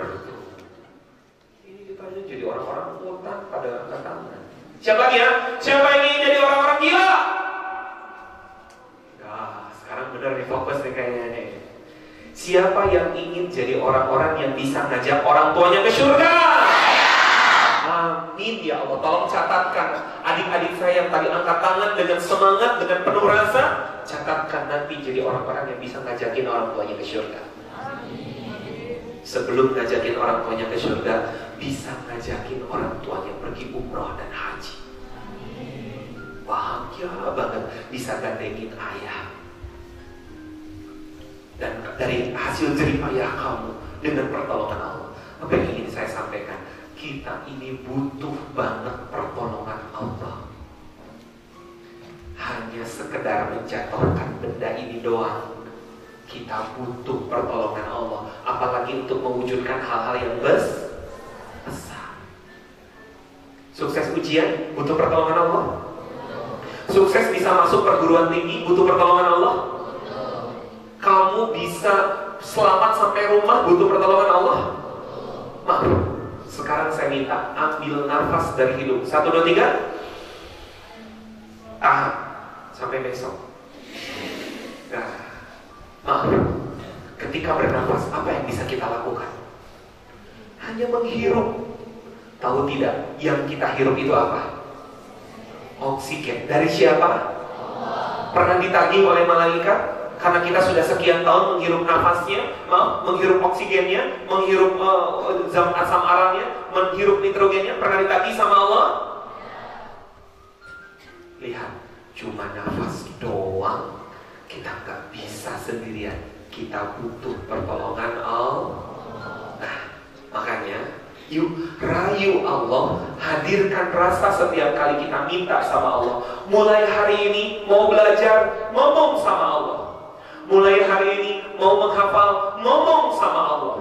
Itulah kenapa Nabi mengajarkan kita mau makan berdoa, mau tidur berdoa, kenapa? Supaya dikit-dikit kita ngomong sama Allah. Karena kalau ngomong sama Allah, maka kita akan ditemenin sama Allah. Tapi kalau tidak ditemenin sama Allah, maka yang nemenin adalah syaitan. Syaitan yang akan nemenin. Tadi ketika pergi dari rumah, ngomong gak sama Allah? Bismillahi tawakkaltu 'ala Allah la haula wala quwwata. Tadi ngomong begitu? Berbahagialah. Karena setan-setan ngomong, ya dia gak bisa digoda lagi, dia gak bisa diganggu lagi. Karena dari sejak pergi dia sudah minta pertolongan Allah. 1, hadirkan rasa hina. 2, hadirkan rasa butuh. Next, yang harus diperbaiki supaya berasa doa kita apa? Perbaiki sikap berdoanya. Nabi mencontohkan beberapa cara berdoa. Lihat saya, ini cara 1 berdoa. Menengadahkan tangan mengadah ke arah langit, lalu punggungnya mengarah ke bumi. Simpan di depan dada, rundukkan kepala. Bisa kamu lakukan? Coba saya ingin lihat. Pantes gak kalau minta kita dengan gaya seperti ini? Pantes gak? Ya Allah, pantes apa gak? Coba. Ya Allah, pantes gak? Amin. Pantes gak? Gak pantes. 1 seperti ini, bisa? Cara kedua, lihat saya. Cara kedua, Nabi dalam hadis kalau minta, dari sini beliau buka tuh lebar-lebar sambil merundukkan kepalanya. Amin ya Allah, tolongin ya Allah. Pantes gak? Pantes gak? Cara kedua bisa, cara kedua coba mana? Lihat cara ketiga. Kalau Nabi doanya menghadap ke kiblat, ke sana seperti kamu nih, maka Nabi cara berdoanya begini. Telapak tangannya diarahkan ke dirinya, punggung telapak tangannya mengarah ke kiblat, lalu kemudian disimpan di dadanya dan beliau pun merundukkan kepalanya. Ya Allah, tolong. Atas Lihat cara keempat. Cara keempat di dalam hadis yang lain, Nabi kalau berdoa, beliau buka lebar-lebar. Ya Rabb, sampai kemudian beliau melihat ke atas langit. Sampai kadang-kadang kata dalam hadis, sampai kelihatan itu ininya apa? Ketiaknya. Karena kan pakai jubah kan panjang ininya. Ya Allah. Ketika Nabi berdoa besoknya mau perang Badar, Nabi doanya kayak gitu. Ya Allah, kalau Engkau tidak memenangkan kami ya Allah, maka nanti tidak akan ada syiar Islam di muka bumi ini. Menangkan kami ya Allah. Saking ininya banget. Coba cara satu gimana? Ini saya serius. Sudah? Cara dua? Oke. Cara tiga? Oke. Cara empat bagaimana? Oke. Sekarang itu yang harus kamu pakai setiap kali mau doa. Terserah mau yang mana. Mau satu, mau dua, mau tiga, mau empat, mau. Asal jangan di sini. Amin. Amin. Disimpan aja di situ tuh, di atas mana. Amin. Amin. Doa. Amin. Amin. Kata Allah, kamu tuh lagi ngapain? Hamba, kamu lagi ngapain? Padahal yang diminta adalah masuk syurga. Yang diminta adalah pengampunan dosa. Masa begitu caranya? Yang diminta itu supaya jadi anak soleh, jadi soleha. Yang diminta pengampunan dosa untuk orang tua kita. Yang diminta adalah supaya Allah limpahkan rahman-Nya kepada orang tua kita. Kita minta supaya orang tua kita dikasihi sama Allah, tapi cara mintanya gak sopan. Kamu berani gak nanti ketika pulang atau ketika istirahat, kamu minta sesuatu sama kepala sekolah di ruangannya? Caranya begini, Pak, lagi ada sesuatu. Pak, lagi ada. Lagi aku. Iya, lagi saya. Pantas gak sih kita menghadapi kepala sekolah kayak gitu? Minta. Coba ya. Pantas gak sih kita minta kayak gitu? Ini sama kepala sekolah. Lah ketika berdoa kita minta sama siapa? Segala sesuatunya dikasih sama Allah, yang ngatur Allah, tapi cara mintanya gak sopan banget. Makanya hadirkan rasa butuh, hadirkan rasa hina, gerakkan tubuh kita sesuai dengan apa yang dicontohkan Nabi. Terserah mau yang mana. Lalu bacakan bacaan yang dicontohkan Nabi. Pertama bacakan istighfar, bacakan hamdalah, bacakan sholawat, lalu panggil asma Allahnya. Ya Allah, ya Razzaq, ya Allah, ya Rabb, ya Allah. Karena kata Allah dalam sebuah hadits qudsi, ketika seorang hambaku menengadahkan tangan, dia panggil aku, ya Rabb, ya Rabb. Panggil ya Rabb saja kepadaku 4 kali saja, maka aku akan malu ketika meninggalkan mereka sebelum aku kabulkan dan berikan apa yang mereka minta. Ya Rabb, ya Allah, ya Rabb. Setelah itu bicaralah sama Allah. Saya nggak bisa bahasa Arabnya. Ya kalau misalnya nggak bisa bahasa Arabnya, pakai bahasa kamu aja. Ya Allah, tolong ya Allah. Saya memang banyak dosa, saya memang banyak kejelekan, tapi kepada siapa lagi saya minta ampunan kecuali kepada Engkau ya Allah. Ampunin hamba ya Allah. Ngomong aja pakai bahasa kamu. Oke, sudah dapat intinya. Sekarang kita praktek ngomong sama Allah. Yuk, saya minta tangannya di posisi 1 atau di posisi 3, silakan. Padahal dipanggilnya gajah, tetapi dia ambil potensi-potensi gajah itu. Gak apa-apa orang ingin, biar aja. Woi baru, alhamdulillah. Wah, orang kok sana bukan baru. Dah aduh, baru kena serangan jantung dong. Baru aku sih hai. Pernah lihat baru kena serangan jantung? Pernah lihat baru kena stroke model bawah? Pernah mencari barang model itu? Ya ada bro, sis, gak ada. Santai aja, cool aja. Dihina, ambil hal yang positifnya dari hinaan-hinaan orang itu. Saya dulu sering dihina beo karena memang ngomongnya ngulang-ngulang, karena memang ngomongnya gagal. Tapi sekarang saya berterima kasih kepada orang-orang yang dulu sering ngomong beo sama saya. Kenapa? Karena burung apa yang paling mudah diajarin ngomong? Burung apa yang mahal lalu kemudian mahalnya itu karena ngomong? Dan inilah beo itu sekarang. Inilah beo itu sekarang.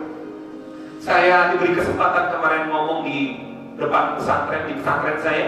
Santrinya ada sekitar 7.500 orang, ya, bersama juga para alumni yang hadir. Alumni angkatan saya juga hadir. Dan mereka yang dulu sering bilang saya beo ketika di pondok, saya katakan, hai teman-teman yang ngomong saya beo, hari ini saya berbicara lebih di depan 10.000 orang. Dan antum pun sekarang mendengarkan pembicaraan saya. Ini dia si beo. Dan terima kasih kau telah mendoakan saya menjadi seorang beo, kata saya. Gak apa-apa. Ambil sisi-sisi positif ketika orang memberikan hinaan. Hilangkan rantai-rantai gajah. Lalu kemudian tuliskan impian-impian kamu. Setelah itu tuliskan. Tapi nulisnya harus spesifik, harus jelas. Contohnya misalnya, ya Allah, setelah dari sini izinkan saya untuk bisa masuk perguruan tinggi di sini, di sini, di sini, di sini. Misalnya jurusan ini, perguruan tinggi ini di kota ini. Bismillah, tuliskan. Tuliskan. Ya Allah, impian saya ingin menjadi ahli Quran dulu, ingin menghafal Quran dulu dengan baik, dengan benar, ya Allah. Bismillah, 2 tahun, bismillah 1 tahun, hafizah 30 juz. Tuliskan. Saya nggak bisa ngajar sekarang kan, antum juga nggak bawa tulisannya kan. Makanya saya minta nanti di rumah, nanti di sekolah, nanti di kelas, tuliskan. Satu, waktunya harus jelas, lalu kemudian spesifik, sampai kamu bisa membayangkan menjadi dokter di tahun sekian yang hafal Al-Quran. Kamu bisa bayangkan itu, ya, di tahun 2050 menjadi seorang jenderal berbintang 5 dengan hafal Al-Quran dan hafal 2000 hadis. Tulis, bisa dibayangkan semua. Itu memimpikan seperti Salah Al-Atif, ya, menjadi seorang pengusaha soleh yang nanti punya sekolah gratis, rumah sakit gratis, panti asuhan, apa saja, tuliskan. Tuliskan dengan jelas. Sampai ketika kamu nulisnya, kamu bisa membayangkan bahwa kamu sedang jadi seperti itu, mengumrohkan dan menghajikan ayah dan ibu di tahun sekian. Sambil kamu tulis, kamu sambil bayangkan sedang menggandeng ayah, sedang menggandeng ibu. Labbaik Allahumma labbaik. Serius, tuliskan, bayangkan. Tuliskan, bayangkan. Kalau hanya membayangkan, namanya cuma khayalan. Tuliskan dengan jelas impian-impian kamu. Baik, karena kamu sekarang tidak tulis, waktu kita juga gak banyak. Bukan gak banyak, udah habis ternyata waktu kita. Saya minta kamu sekarang berhadapan 2 orang. 1, 2, 3. Cepat.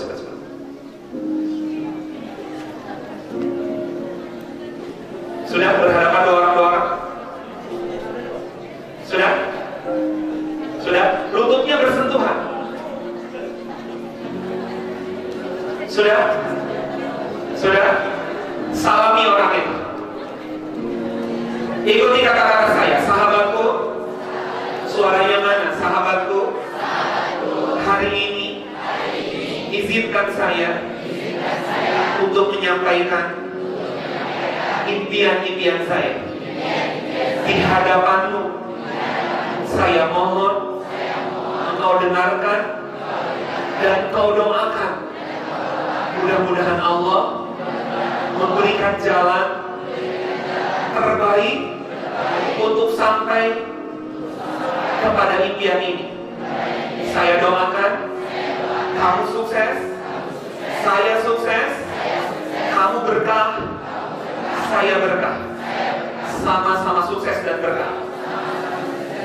Amin ya rabbal alamin. Lepaskan tangannya.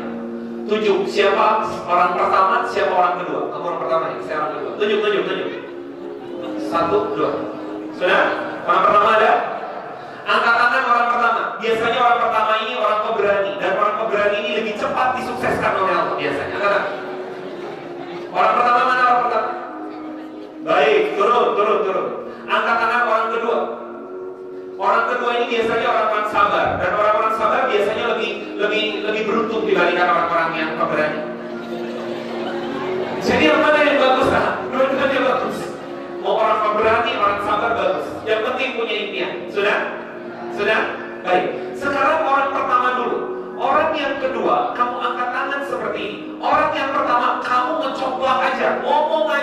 bahwa impian saya, 1, menghajikan orang tua saya. 2, ingin kuliah di sana, di sini, di sini. 3, ya, sampaikan aja. Yang nomor 2, amin ya Allah, amin, amin, amin, amin. Siap? 1, 2, katakan. Ayo silakan.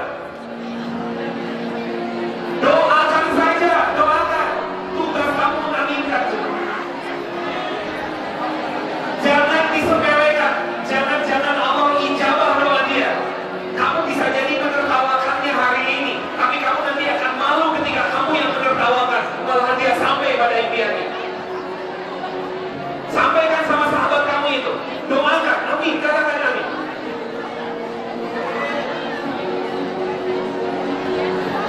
Detik lagi. Cepat-cepat sampaikan. Aminkan saja, amin. Cukup, selesai. Sekarang giliran orang nomor 2. Nomor 1 angkat tangan, nomor 2 sampaikan.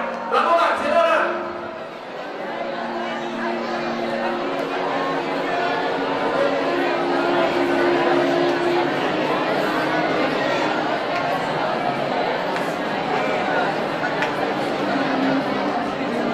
Sampaikan. Aminkan setulus hati. Kata Nabi, siapa yang mengaminkan doa orang, malaikat sedang mendoakan dan mengaminkan doa itu untuk diri.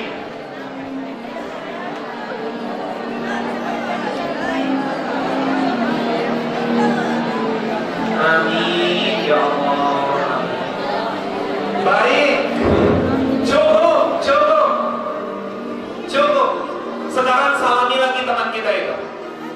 Katakan sama sahabat kita, sahabatku. Suaranya mana sahabatku? Terima kasih banyak sudah mau mendengarkan dan mendoakan impian-impian saya. Sekali lagi saya mendoakan kamu sukses, kamu berkah, saya sukses dan juga berkah. Sama-sama sukses dan berkah.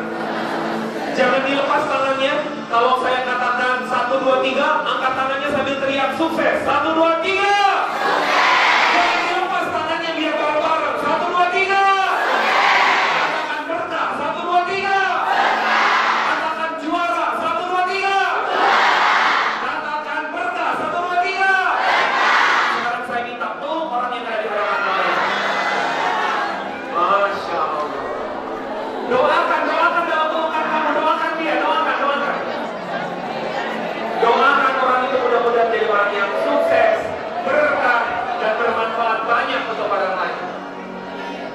Amin ya Allah ya Rabbal Alamin. Boleh, sekarang silakan lepaskan pelukannya. Saya minta semuanya tos dan katakan sukses. Amin ya Allah ya Rabbal Alamin. Masya Allah, Masya Allah. Baik, sebelum menghadap ke sini, saya minta waktu 5 menit lagi. Nanggung ini ada.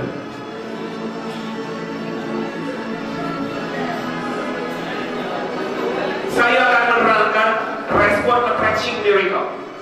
Ini demi Allah, saya lakukan ketika setelah punya goal, saya lakukan ini untuk sampai kepada goal itu.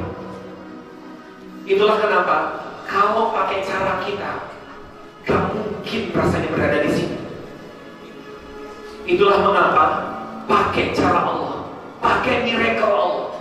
Itulah mengapa responnya harus menarik miracle. Respon attraction miracle. Apa saja yang respon attraction miracle? Ini ada di dalam ayat, ini ada di dalam Al-Quran. Jadi ini bukan cara saya, ini ajaran Allah di dalam Al-Quran. Ini dia. Ini tercantum di dalam Al-Quran surah Fatir. Ya, kamu cari di dalam Al-Quran surah Fatir. Demi Allah, 3 hal ini kalau kamu pakai, maka ini akan mendatangkan keajaiban. Lihat saya. Boleh sebentar, nanti dulu Bu. Ini solusinya masalahnya. Lebih penting makanan atau ini? Saya lanjutkan ini dulu. Baik, nanti saja sudah salah. Ini masalah kita mau salah. Lihat saya. Innal ladzina yatluna kitaballah wa aqamus shalah wa anfaqu mimma razaqnahum sirran wa alaniyah yarjuna tijaratan lan tahur. yaitu orang-orang yang bertilawah Al-Quran, mendirikan sholat, dan orang-orang yang menginfakkan sebahagian hartanya. Maka mereka itu adalah orang-orang yang mengharapkan tijaratan lan tabur, yang mengharapkan perniagaan yang tidak pernah merugi. Gak pernah merugi. Miracle adalah berniaga dengan Allah. Sekali lagi, miracle adalah berniaga dengan Allah. Kalau gak pakai cara Allah, kamu akan kesulitan dan kepayahan. Apa saja yang harus dilakukan? Yang paling pertama, jadilah sohibul Quran, jadilah ahli-ahli Quran. Demi Allah, kamu deketin Quran, kamu hafalin Quran, kamu pelajari Quran, kamu ikut hidup sesuai dengan cara Quran, kamu akan mudah ditunjukkan jalan sukses itu. Itu satu. Izin saya harus lanjut, gak bisa nambah, gak bisa nunjukin semuanya. Yang kedua, ini saya serius, perbaiki sholat. Apalagi sholat berjamaah, apalagi yang cowok-cowok. Demi Allah, kamu perbaiki sholatmu, Allah perbaiki hidupmu. Sekali lagi, kamu perbaiki hidupmu dengan cara perbaiki sholatmu. Tapi lihat, orang-orang yang sholatnya rusak, lalu dia ngaku sebagai muslim, rusak hidupnya. Rusak hidupnya. Kalau dia ngaku muslim, tapi dia berantakan sholatnya. Yang ketiga, yang terakhir, biasakan kamu berbagi. Berbagi ilmu, berbagi harta, berbagi pertolongan, berbagi tenaga, berbagi ini dan itu segala sesuatu. Saya belum menerangkan secara teknis, tapi ini kamu coba saja dalam hidup kamu. Tiga, jangan lepas dari Quran, karena Quran ini mendatangkan keberuntungan luar biasa. Yang kedua, jangan lepas dengan sholat, apalagi sholat berjamaah. Dan yang ketiga, berbagilah. Gak punya uang, pakai tenaga. Gak punya tenaga, pakai pikiran. Pakai apa saja yang kamu punya, bagikan sama orang lain. Sekedar ngambil sampah, membersihkan WC, menertibkan sendal, ataupun apa, niatkan lillahi ta'ala, kamu sudah berbagi. Yang penting jangan pernah satu hari saja gak berbagi. Bismillah, saya berniat tiap hari berbagi ilmu kepada sekian banyak orang. Tadi pagi acara inspirasi subuh, alhamdulillah hadir sekitar 1.700 orang. Hari ini hadir sekian ratus orang. Nanti sore kita juga ada Zoom lagi bersama para pimpinan-pimpinan PT KAI lewat Zoom. Ada sekian ratus para pimpinan-pimpinannya juga berbagi. Nanti pada Isya juga ada kegiatan juga berbagi. Apa yang bisa dibagikan? Tiga ini, bicaratan lan tabur, kamu akan mudah dapatkan kesuksesan. Mohon maaf saya tidak bisa melanjutkan karena waktu zuhur sudah datang. Barakallah, mudah-mudahan saya berdoa kalian semua menjadi orang-orang yang diberikan kesuksesan oleh Allah Subhanahu wa taala, dimudahkan jalan-jalan oleh Allah Subhanahu wa taala. Ini One Quran Institute. Sekali lagi, tinggal catat nomor saya tadi. Sehabis ujian, hubungi saya, siap-siap untuk ikut ujiannya. Ya, saya belum punya hafalan, gak apa-apa. Di sana banyak anak SMK, di sana banyak anak SMA, begitu kan? Yang mereka gak punya hafalan sama sekali, tapi masya Allah, mereka semua menjadi para penghafal Al-Quran yang siap diterjunkan ke masyarakat, yang siap untuk ikut kuliah ke sana kemari. Sekali lagi, insya Allah ini free, insya Allah ini gratis sampai akhir pendidikannya. Proses pendidikannya ada 2 tahun, ya 2 tahun. Setelah itu silahkan mau ngabdi lagi di pondok, mau ngabdi misalnya di rumah Quran, mau kembali lagi ke rumah, mau kuliah, gampang karena sudah punya modal, insya Allah. Itu saja yang bisa saya berikan. Saya berdoa alumni Man 2 Kota Bukit Tinggi menjadi orang-orang yang hebat, menjadi manusia-manusia yang banyak bermanfaat di masa yang akan datang. Barakallah, saya Zainal Mutaqif, terima kasih. Assalamualaikum warahmatullahi wabarakatuh.